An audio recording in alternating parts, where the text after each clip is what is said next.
그리고 기소된 사람의 또 8, 90%는 집행유예? 실형이 안 나와요. 아, 그러니까 100개의 불법 행위가 있다 그러면 한 3개, 4개 정도 겨우 징역 살까 하는 수준이고 그 범죄로 벌어들인 소득 불법 행위죠. 불법 소득도 환수가 안 되고 제대로 환수가 안 돼요. 네. 그러니까 이제 이런 것들을 좀 강하게 해가지고 불법으로 인한 차익도 환수 확실하게 하고 한 번 걸리면 그냥 바로 아웃시키는 업계에서 퇴출시키는 이런 걸 통해서 이제 시장을 좀 투명하게 가꾸겠다라는 네. 게 원스트라이크 아웃 제도고요. 가운데 있는 한 사람이 가운데 있는 게 중위소득이에요. 그렇죠. 근데 가운데 그 있는 소득의 사람을 기준으로 놓고 40%. 거기에 40% 정도는 누구나 받아야 되지 않느냐. 그분이 예를 들어 300만 원 받다 치면 120만 그렇죠. 원. 그 정도 그렇죠. 3, 40, 120만 원. 예, 네. 그 정도를 전 국민이 받아야 되는데 뭐 기준에 따라서 왔다 갔다 합니다. 근데 4인 가구로 보면은 요즘 한 600만 원이 조금 넘어요. 중위소득이. 그러면 중위소득이. 예, 가구로 치면은 각 후보별 이제 대선이 본격적으로 시작이 됐으니까 후보들이 내놓은 여러 공약들 특히 이제 지금 워낙 우리나라 경제가 좀 어렵지 않습니까? 네. 그래서 그 후보들이 이걸 극복하려고 내놓은 여러 공약들이 얼마나 현실성이 있는 거고 또 얼마나 우리에게 도움이 될 만한 건지에 대해서 한번 이야기를 좀 나눠보자. 네. 이런 시간을 좀 마련한 거죠. 네네. 네. 누구부터 가봅니까? 일단은 뭐 50.2%의 여론조사 결과를 받아들고 네. 사실 야당 지도자가 50을 넘기는 건 처음 아니에요? 예. 그런 것 그래서 같습니다. 대선을 굳혀가고 있는 분이 있으니까 네. 먼저 그분 공약 먼저 얘기해봐야 되겠죠. 네. 이재명 후보. 이재명 대표가 주가 5천 시대를 열겠다고 했어요. 공약이 또 굉장히 많긴 한데 그중에 예. 이제 핵심적인 것들만 몇 개 좀 이제 추려서 가보겠습니다. 카테고리를 묶었는데요. 네. 예, 자본시장 관련한 공약이 어저께 나와서 시장이 일단 환호했습니다. 예, 주가 5천 시대를 열겠다. 그럼 일단 궁금하잖아요. 5천 시대를 어떻게 열겠다는 거지? 지금이 2,400 400입니다. 400 몇십이죠? 500이 조금 안 돼요. 네. 2,490이더라고요. 오늘 보니까. 2배 간다는 거예요. 지금. 아 생각만 해도 기뻐요, 막. 아, 이게 뭐 어떻게 해요? 그래서 어떻게 갈 수 있을까요? 어떤 예. 수준인가요? 꿈의 숫자 아닙니까? 예. 네. 가능해요? 예, 그래서 이제 따져보자는 거예요. 예. 가능한 얘기인가? 네. 그래서 일단은 한 5가지 정도 세부 계획이랄까 전략 같은 게 나왔고 네. 요게 다 되면 5천이 간다 이런 얘기니까 네. 이걸 이제 한번 보시자는 거예요. 근데 네. 사실은 이게 굉장히 중요한 얘기입니다. 첫 번째는 상법 개정을 재추진하겠다. 아, 상법 개정 참 말을 많이 들었는데 예. 이 구체적 내용이 뭔지는 너무 많이 했으니까 세 개예요. 그렇죠. 네. 핵심이 뭐냐면 예. 주식회사 이사는 누구를 대상으로 예. 누구를 위해서 일을 열심히 해야 되냐라는 충실 의무 규정이 있는데 지금은 회사를 위해서 충실을 다해라라고 되어 있는 거를 회사와 주주, 주주. 위해서. 그래서 주주까지도 이 충실 의무 대상으로 넓히는 안 요게 하나가 있고요. 네. 요게 이제 중요한 거는 예. 그 회사의 가장 중요한 결정을 한 이 이사들이 네. 주주의 이익에 반하는 혹은 오너의 이익만 보호하는 이런 결정들을 내린 경우가 과거 지금까지 왕왕 그랬습니다. 있었으니까 예. 그런 것들에 대해서 왕왕이라뇨. 예, 늘 다 그랬습니다. 전부인가요? 네. 그 워낙 많았으니까 네. 그런 거 못하게 하자. 그렇습니다. 주주의 이익을 좀 보호하는 방향으로 가자는 거죠. 주주가 사실은 회사에 돈 낸 회사의 주인인데 사실은 내가 그렇죠. 왜 주인 대접을 못 받냐 라는 겁니다. 네. 그게 이제 첫 번째 상법 개정안의 중요한 포인트고 두 번째는 이제 감사. 감사도 사실 여러분 그냥 뭐 하는 사람인지 모르실 수가 있는데요. 네. 상법에 나와 있는 정확한 임원이에요. 그러니까 감사. 이사와 감사는 필수 기관입니다. 감사 반드시 있어야죠. 예, 반드시 있어야 되는 아무리 거고요. 작은 회사라도. 그렇습니다. 네. 근데 그 감사도 사실 소액주주들이나 이런 분들은 감사만 제대로 해도 회사가 딴 데로는 안 갈 텐데라고 해서 만약에 힘이 약하면 감사만 따로 뽑자. 늘 같이 뽑으니까 아. 대주주들이 걔네들 표를 써버리면 게임이 안 되지 않느냐라고 해서 감사에 대해서는 좀 특별하게 해서 우리도 좀 입김을 불어넣자라고 해서 네. 감사위원은 따로 뽑는 감사위원 분리 선출 이것도 조항이 하나 들어가 있고요. 그러니까 이제 보통 막 오너들이 막 야 이 돈 이렇게 해갖고 이렇게 해뭐 네. 자금 만들어 이렇게 할 때 이제 감사가 그 돈의 흐름을 보면서 그런 걸 잡아내고 그렇죠. 해줘야 되는데 보통 뭐 큰 회사들은 아닙니다만 좀 작은 회사들은 저 누구야 그 대표의 뭐 처남 네. 이런 사람들이 네. 감사 많이 해요. 네, 네. 예, 그러다 보니까 이건 이제 제대로 된 네. 감사가 안 된다는 거죠. 예. 그래서 그다음에- 감사만이라도 제대로 네, 뽑으면 따로 뽑자. 따로 뽑자. 네, 그다음에 집중 투표제를 하자 이런 건데 집중 투표제. 집중 투표제는 뭐냐면 이사를 만약 이번에 3명을 주주총회에서 선임을 할 때는 네.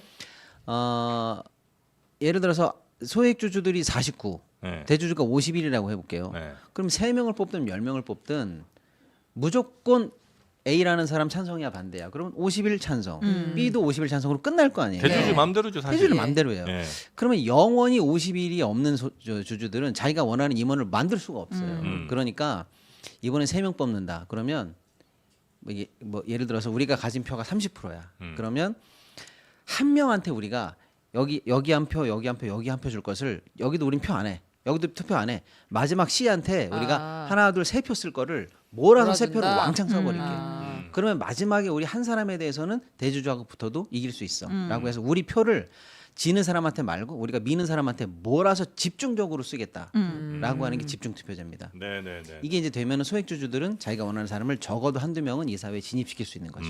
그럼 이제 이사회 같은 데에서도 어떤 이야기들이 오가는지 또 얼마나 그렇죠. 주주들에게 손해 갈 짓을 하는지에 대해서 이제 그럼요. 내막이 그 전까지는 다 그냥 대주주 마음대로니까 그 사람들이 그렇죠. 모여서 꿍짝꿍짝 하는 거고 네. 이제는 그냥 일반 주주를 대표할 일반 네. 주주들의 이익을 대변할 사람 하나 정도 넣을 수 있다. 예. 네. 요게 요 세 가지 골자가 상법 개정안입니다. 네. 그러니까 원래 지금 거부권 한 네. 상법 개정안에는 감사위원 분리선출 집중 투표제가 네. 없었는데 이재명 대표가 요거까지 추가해서 그렇죠. 예. 당초 민주당 안에 이게 다 들어가 있었는데 네.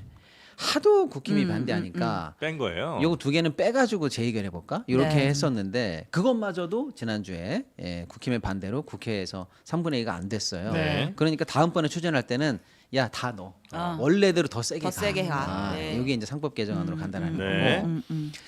그 다음에 원 스트라이크 아웃 뭐냐 주가 조작, 미공개 정보 활용 같은 불법 행위들 있잖아요. 네. 한 번만 잘못해도 그냥 한 번 아웃, 걸리면 아웃이야 이거죠. 아웃이라는 거는 뭐 상장된 회사 어디 상장 뭐 폐지예요? 걸린 임원들은 여기 발도 못 붙이게 하고 그다음에 범죄 이익 같은 것들도 몇 배로 환수하고. 근데 이게 왜 나왔냐면요. 지금 우리 주가 조작이라든지 뭐 이런 불법 행위들이 걸리잖아요. 네. 걸린 사람들의 약 한 70%는 기소도 안 돼요. 아니, 기소가 안 된다니까요. 그리고 기소된 사람의 또 8, 90%는 집행유예? 실형이 안 나와요. 어, 그러니까 100개의 불법 행위가 있다 그러면 한 3개, 4개 정도 겨우 징역 살까 하는 수준이고 그 범죄로 벌어들인 소득 불법 행위죠. 불법 소득도 환수가 안 되고 제대로 환수가 안 돼요. 네. 그러니까 이제 이런 것들을 좀 강하게 해가지고 불법으로 인한 차익도 환수 확실하게 하고 한 번 걸리면 그냥 바로 아웃시키는 업계에서 퇴출시키는 이런 걸 통해서 이제 시장을 좀 투명하게 가꾸겠다라는 네. 게 원스트라이크 아웃 제도고요. 세 번째가 이제 쪼개기 상장할 때 기존 일반 주주들에게 신주 우선 배정한다. 이런 거는 LG 엔솔 사태 때 많이 보셨잖아요.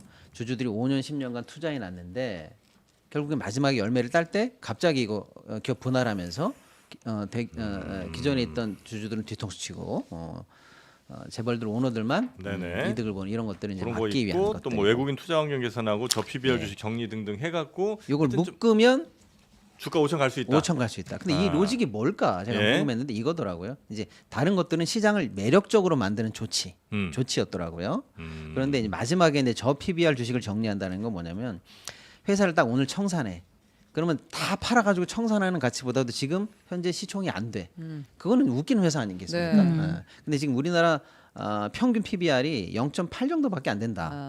근데 이게 제대로 된 시장, 우리랑 비슷한 시장이 되려면 1.8 뭐 그 이상은 돼야 되는데 왜 안 되냐면 소위 말하는 이제 회사의 가치를 다 말아먹은 잡주들이 퇴출이 안 되고 있다고 우리 시장에서. 그러면 예를 들어서 우리 넷이 모은 돈이 딱 시총에 투자할 수 있는 돈이라고 하면 거기 있는 나머지 있는 주식들 중에 쓰레기 주식들만 쫙 퇴출돼도 네. 그럼 남아 있는 주식들에게 똑같은 돈이 들어간다면 기존에 있던 주가는 저절로 올라가게 되죠. 주식 종목이 퇴출되니까 같은 금액이 투자되더라도 이해되시죠? 네. 그렇게 해서 저 PBR 주식들만 싹 정리되면 우리 PBR이 평균 1.6까지는 갈 수 있다.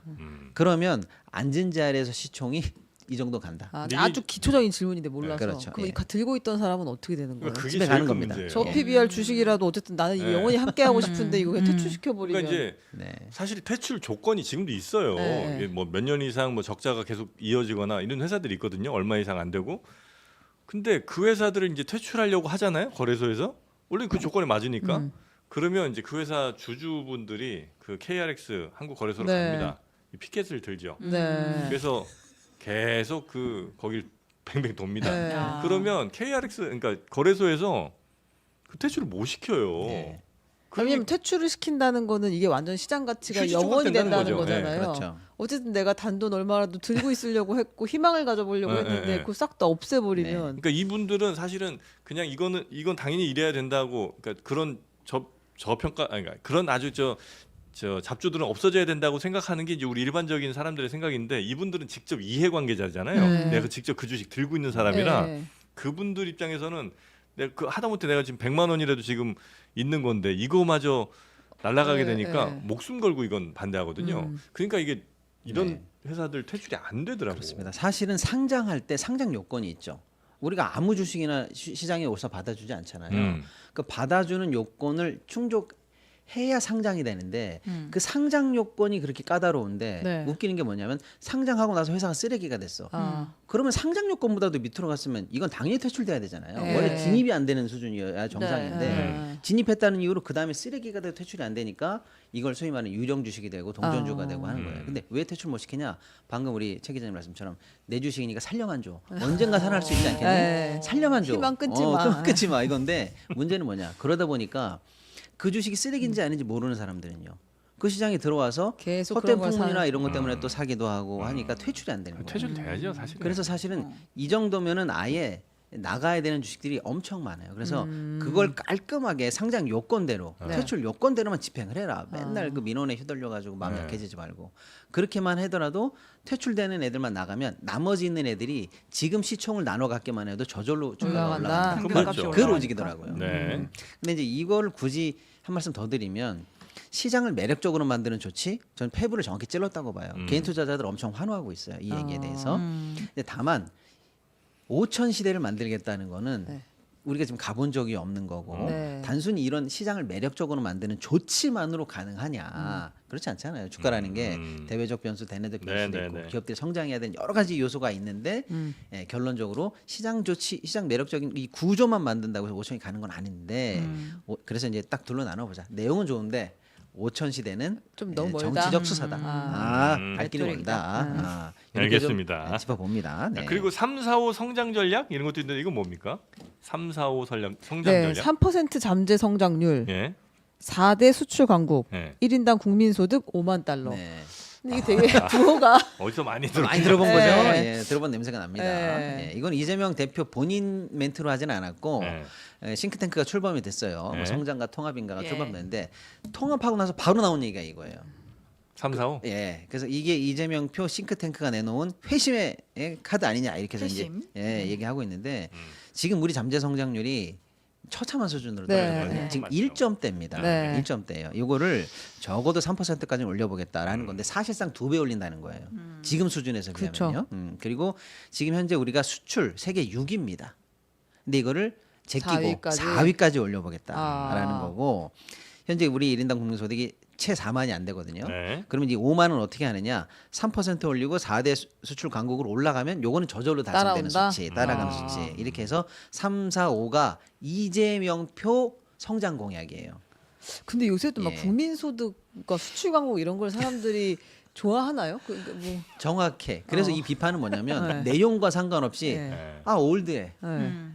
아직도 이런 그 레트로적인 어떤 표어가 국민들이 다가가겠어? 그 다음에 사실은 이런 표어들이 달성된 적이 없다는 걸 국민들이 아세요. 아. 이명박의 747이 네, 이런 거 맞아요. 하나만 하는 귀에는 얘기. 꽂힙니다. 왜 네, 하겠어? 근데. 뭐 이런 얘기입니다. 747은 뭐였죠 그때? 747이 747이 7% 7% 성장. 성장에 7% 성장. 뭐 4만 국민 소득 불에 4만 4만 달러. 아, 달러. 맞아. 4만 달러. 세계 뭐 뭐 7인가 7대 뭐 강국 아, G7, G7 G7. 그런 거 그런 거. 네. 그런 겁니다. 비슷하네. 근데 이제 우리가 이재명 대표의 3, 4, 5를 뭐라고 했더니 네. 아니 하려고 준비했더니 비슷한 걸 다른 여러 후보들도 동시에 냈더라고요. 예. 한동훈 347.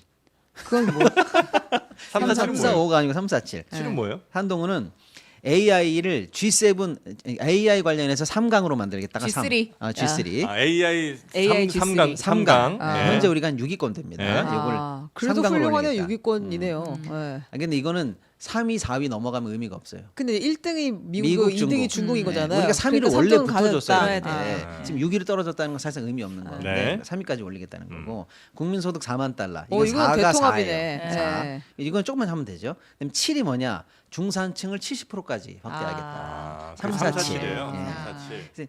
이렇게 이름 붙이는 얘기들이 이제 계속 네네. 나옵니다. 예. 아무튼 3, 4, 5 성장 전략인데 요거는 이제 좀 올드하다 뭐 이명박이 떠올려내는 얘기는 하는데 이게 나온 배경이 있어요. 요거까지 이제 짚어드리는 건 저밖에 없죠. 왜 3, 4, 5? 왜 3, 4, 5냐? 좋습니다. 왜냐하면 네. 이재명 표 경제 공약은 우리 국민들이 다 알아요. 성남시장에서 했었던 지역화폐라든지 네. 기본소득과 같은 기본 시리즈들이 있었어요. 이 기본 시리즈가 뭐냐면 기본소득, 기본주택, 네. 기본금융. 네. 누구나 기본소득 얼마큼 준다. 누구나 이 정도 금융은 왜냐하면 저소득자일수록 금융이 더 어려워요. 네. 그렇죠, 그렇죠. 돈 많은 사람은 몇백억 빚낼 수 빚내는 거 있다. 어렵잖아요. 네. 근데 오히려 금융이 필요한 계층일수록 금융이 안 돌아요. 네, 네. 그러니까 기본 금융이 있어야 된다라는 네. 거고 기본 주택 기존에 있는 임대주택과 좀 다른 거죠. 청년 주택이라든지 등등등 싱가포르 모델 같은 거 이런 거예요. 다 좋다 이거예요. 그 기본 시리즈가 이재명의 가장 중요한 트레이드 마크였는데 지금 대선판에 기본 시리즈가 사라졌어요. 기본 시리즈 네, 얘기를 안 맞아요. 해요. 얘기를 안 해요. 네, 이재명 네. 캠프에서. 왜 얘기 안 하느냐? 예? 이게 이제 배경인 것 같아요. 재원이 없어요, 재원이. 예전에는 너 기본 시리즈 어떻게 할 거야?라고 네. 하면 딱 두 가지예요. 뭐 여러 가지 증세 이런 거 하지 않더라도 기존에 있던 정부의 세출 조정만 하면 됩니다. 네. 낭비하는 게 너무 많아요. 이거 제대로 조정만 해도 몇 조 그냥 떨어집니다. 뭐 이런 얘기들 늘 많았거든요. 그런데 지금 세출 조정할 게 없어요. 3년 내리 100조 적자입니다, 정부가. 그러니까 조정인이 뭐냐 한다고 그러면 네. 뭘 뺄 게 있어야 빼지. 네. 그러기 상태인데. 네. 그러니까 재원 마련에 대한 반대의 질문이 들어왔을 때 답이 없어요. 네. 세출 조정이니 뭐니 답이 없어요. 네. 그래서 기본 시리즈를 내면 너무 쉬운 반박을 당하면서 돈이 포퓰리즘 어디서 아니야? 나느냐? 이렇게 얘기하면 반박이 안 돼요. 그러면 답이 두 가지밖에 없어요. 성장 쪽으로 좀 돌렸구나. 증세 아니면 성장이에요. 네. 그 증세 과감하게 얘기하는- 증세를 얘기해야 되는데 후보는 거의 없어. 없지 않나요? 네. 지금 이재명 대표는 증세 얘기를 안 합니다. 네. 현재 김동연 후보가 하고 김동연 네, 대표는 하고 네. 있어요. 음. 그러니까 증세를 안 해? 그럼 어떻게 할 거야? 네. 결국에는 성장의 방점을 찍어야 앞으로 나올 모든 복지 공약들이 말이 돼요. 그러니까 성장 먼저 얘기하는 거예요. 그래서 3, 4, 5 우리 얘기하지 않았느냐. 3, 성장으로 4, 5. 간다. 그래야 이 뒤가 설명되는 거예요. 네네네. 네. 그 진짜 하고 싶은 거는 기본 시리즈나 이런 것들이 분명히 있는데 그리고 오래 전부터 하고 싶었던 거고. 근데 네. 거기에 대해서 공격이 들어올 거에 이제 미리 방어막 정도를 하나 쳐놓는 수준으로 우리가 생각하면 되겠군요. 네. 성장 말고는 답이 답이, 없다. 없다. 그리고 성장을 말하는 순간 약간 중도 우클릭으로 보여지기 때문에 좌파 포퓰리즘을 또 갖고 왔니 이런 비판도 피해갈 수 있고요. 네네. 네. 그래서 성장 공약이 이렇게 3, 4, 5가 나왔다. 네. 이런 얘기고 우리도 하나 할까 예. 봐요. 3, 4, 5 이런 거. 우리도 구독자 구독자 30만. 3, 뭐 하십시다. 구독자 30만, 동접 3만, 우리 333 뭐 이렇게 한번 그렇지. 해볼까요? 구독자 아, 30만, 네. 동접 3만 4만, 슈퍼챗 4만이 돼요. 300만. 4만. 네. 뭐 좋아요 3천. 네, 좋아요 3천 정도. 네. 참 근데 우리는 소박하다 그죠? 소박해요. 아니 28만 몇 천에서 30만 가는 게 아니 꿈이 우리처럼 현실 가능한 목표를 세우는 사람들이 얼마나 있겠습니까? 그럼요. 진짜 우리 같은 사람들이 사실 이제 대통령이 돼야 되는데.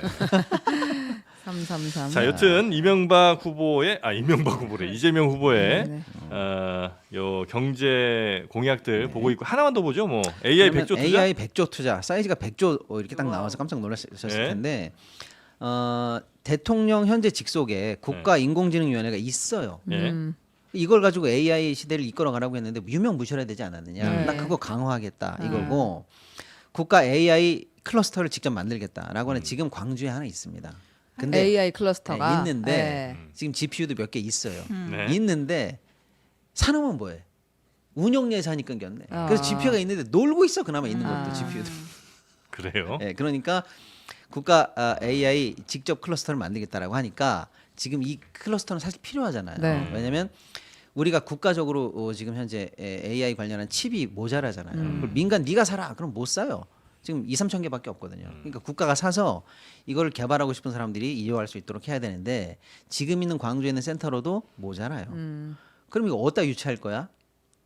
최첨단 도시의 타이틀을 얻어갈 수 있죠. 네. 그래서 지금 이 프로젝트는 지방 부흥 공약과도 연결이 돼서 그럼 우리로 하겠습니다 이렇게 해서 연결하려고 하는 지자체가 매우 많아요. 관심 있어하는 아니에요. 어. 우리가 가져오겠다 그러면 센터도 들어오고 관련 업체도 들어오죠. 네. 네. 젊은 인력들 들어오죠. 지방 세수 좋아지죠. 도시 이미지 좋아지죠. 그래서 이게 제가 볼 때는 지방 관련해서 굉장히 핫한 공약이 될 가능성이 있습니다. 네. 어쨌거나 그래서 100조 원 AI 투자를 통해서 뭐 AI 뒤처진 걸 많이 하겠다 이런 공약이 이 나왔습니다. 100조 원이라는 게 5년 동안 100조 원을 투입하겠다는 거예요? 네, 점차적으로 늘려가겠다 이런 얘기입니다. 네. 자, 여기에 백조는 필요한 없어. 그래서 어디서 성장. 나요?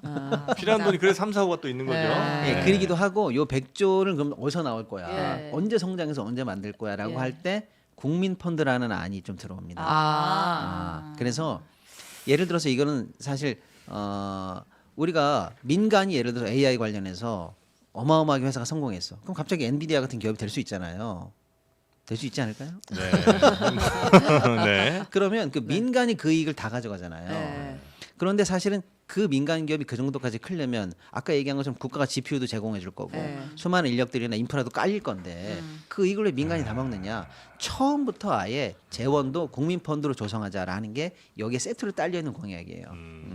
근데 이게 사실은 대만의 TSMC 초기 모델입니다. 네, 네, 네. 네, 그것도 원래 정부 지분이 많았어요. 네. 국민 지분도 많았고. 네. 그래서 그거랑 좀 연관이 되어 있다 이렇게 또 보시면 될 것 같아요. 자, 예. 다른 후보들도 좀 보죠. 민주당의 그렇습니다. 김경수 후보는 뭐 있어요? 김경수 후보의 대표 공약은 네. 복지 쪽에 있는데 전 국민 최저 소득을 보장하겠다라고 해서 네. 이재명 전 대표가 얘기하지 않는 기본소득의 새로운 버전으로 들어온 거예요. 그래서 중위소득 40%의 최저 소득을 전 국민에게 보장하겠다라는 거예요. 중위소득, 그러니까 우리나라 사람들 예. 가장 가운데 줄 쭉 세웠을 때 가운데 있는 한 사람이 가운데 있는 게 중위소득이에요. 그렇죠. 근데 가운데 그 있는 소득의 사람을 기준으로 놓고 40%. 거기에 40% 정도는 누구나 받아야 되지 않느냐. 그분이 예를 들어 300만 원 반다 치면 그렇죠. 120만 원. 그 정도 그렇죠. 3, 40, 120만 예, 원. 예, 그 정도를 전 국민이 받아야 되는데 뭐 기준에 따라서 왔다 갔다 합니다. 근데 4인 가구로 보면은 요즘 한 600만 원이 조금 넘어요. 중소득이. 그러면 중위소득이? 예, 네. 가구로 치면은 64, 24니까 한 240, 50만 원 정도 되는 거고 네. 개인으로 치면은 뭐 아까 정프로님 말씀처럼 네. 100한 7, 80만 원 선이 될 것 같아요. 예, 음. 그 정도는 누구나 소득을 받아야 되는 거 아니냐라고 해서 기본 누구나 시리즈를 누구나 예, 줘요? 이게 기본 시리즈로 만들었어요. 당연히 물어봐야 되겠죠. 네. 돈 어디서 날 건데. 그리고 일하는 사람은 제외하고 그러니까 소득이 아예 없는 디테일은 사람한테 안 나왔어요. 아. 그런데 누구나 그 정도 소득을 받아내겠다, 받는 사회를 만들겠다는 지향점 같은 거겠죠. 예. 근데 그 정도 소득이 안 되는 사람. 근데 사실은요. 최저 생계비 생계 지원이 되는 게 중위소득의 30%예요. 그 정도는 극빈층이라서 국가가 여러 가지 돈을 이미 주고 있어요. 예. 네. 그걸 10% 올리겠다는 거나 마찬가지예요. 그래요. 지금 그 주는 개념인 거를 거죠? 그 조금 더 개념. 올리겠다. 그러니까 너 돈 어떻게 할 건데? 라고 했더니 윤석열 정부가 3년 동안 감세한 거 있지? 그거 원복만 해도 재원 나와. 이렇게 얘기해서 감세를 다시 올리는. 그러니까 어쩔 수 없이 증세 논란에서 나는 증세야 이렇게 얘기하면서 다른 후보들에게는 증세하지 않고 복지 얘기하는 사람 다 거짓말, 용기 없는 자들 이렇게 네. 이제 역공을 하면 저 이렇게 네. 가고 있는 거죠.